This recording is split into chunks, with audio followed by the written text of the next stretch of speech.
Hello, everyone. Welcome to Book Club Preview. I'm Michael, and today we're looking at A Midsummer Night's Dream, Act 2, Scene 3. Now, in this scene, it starts off with the players, all the actors, Bottom, and actually, I can't remember all the other guys' names. But they come into the woods just like everyone else, and they're getting ready to practice their play. And they're like, hey, is everyone here? Is this guy here and this guy and this guy? And they're all there. And as they're about ready to practice, Bottom says, whoa, hey, there's a problem. First of all, we need a scene where I'm going to stab myself with a sword. And they're like, okay. It's like, but if I do that, it's going to be too real and the women are going to be too shocked. So you need to write a part for me that says I'm actually not this character, that I'm really myself, and I'm just pretending to be this character, and no one's actually going to die. And everyone's like, oh, yeah, that's a great idea. And they start, oh, well, what about the lion? The lion's going to be too scary. He's going to be too real. Say, oh, yeah, okay, well, maybe his face should show from the lion's costume, and the lion should have a part saying that he's not really a lion, he's just an actor. Oh, yeah, great idea. Oh, there's a part where moonbeams are supposed to shine down. What are we going to do?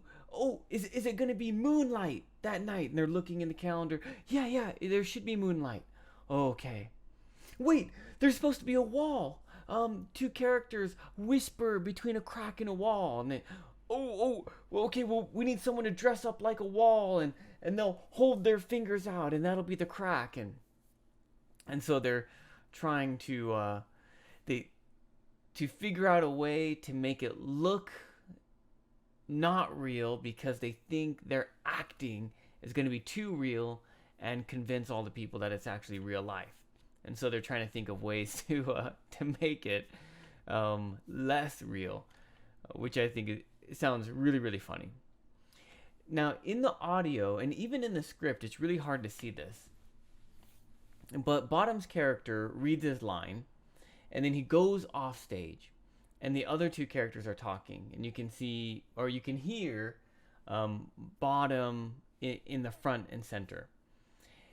At this time, Puck comes by, and Puck is kind of this tricky elf guy, and so he's kind of laughing, and he's like, oh, I'm going to do some magic or do some jokes, and we don't know this, but he changes Bottom's face to look like a donkey.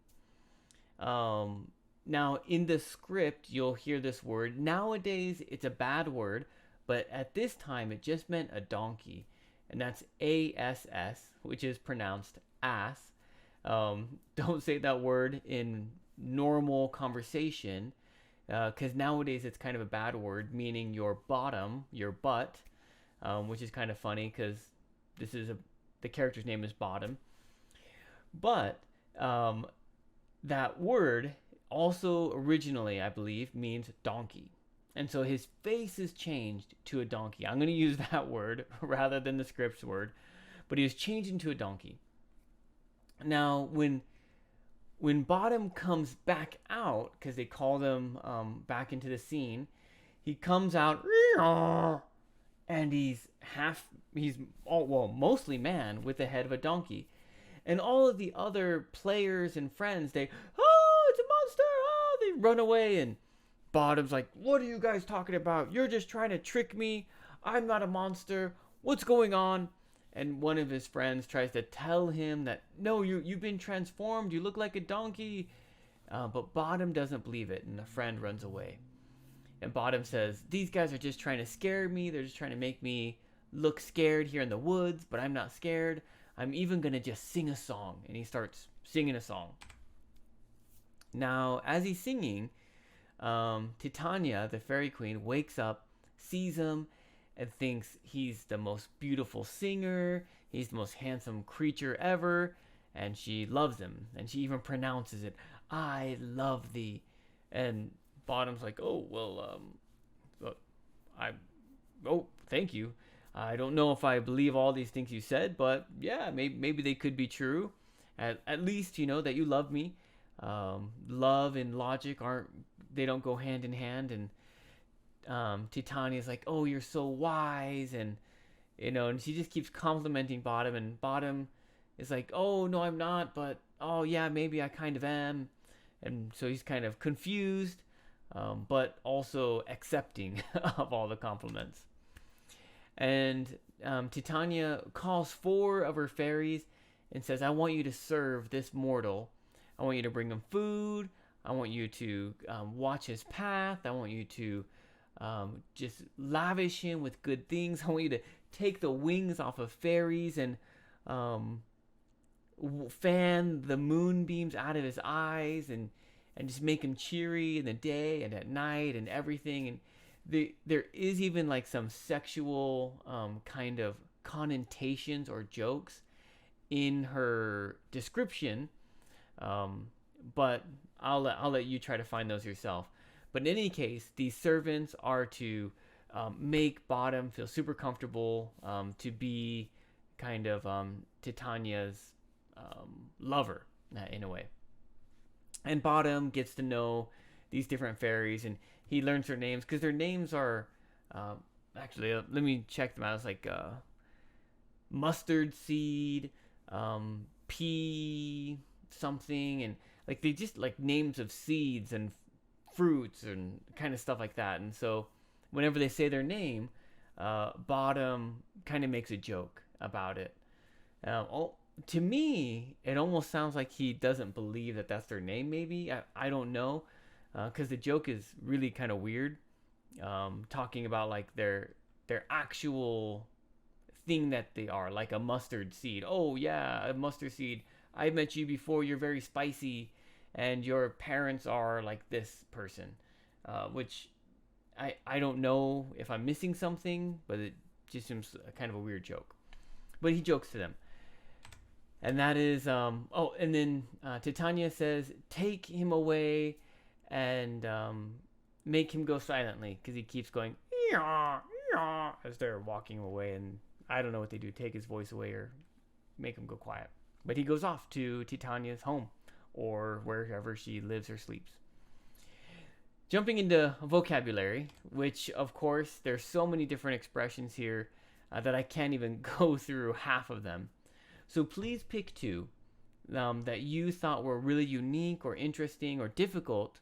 Write a description about them in the YouTube comments, and we'll check them and correct them if they need to be, or certainly clarify what they mean. And so share those for other people. Discussion question. Now, there were a few different discussion questions I thought about during this chapter, and I'm sure you did too. But the one that kind of stuck to me most was when Bottom came out and he had this donkey head. His friends just took off. Now, granted, it's the middle of the night. They're in the woods. This is, 3,000, 5,000 years ago. So I'd be pretty scared too. But the friends, they just take off and run. One friend tries to help Bottom a little bit. But what would you do if your friend was suddenly transformed to have, the head of a donkey or a lion or a mouse, whatever it is? But some part of them, let's say, was suddenly transformed into an animal part, right? Just kind of suddenly. They go to the bathroom, they come out, and they're like, hey, how's it going? And they have like this paw or something. I don't know. What would you do? How would you respond? And that's all I'm going to give you there. Of course, please make your own discussion question.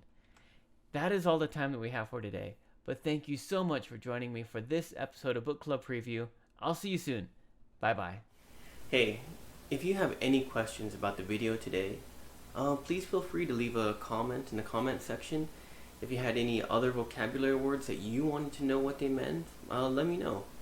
And also, if you're interested in maybe joining one of these book clubs, please leave a comment and I'll get back to you. Thank you so much for watching. Bye-bye.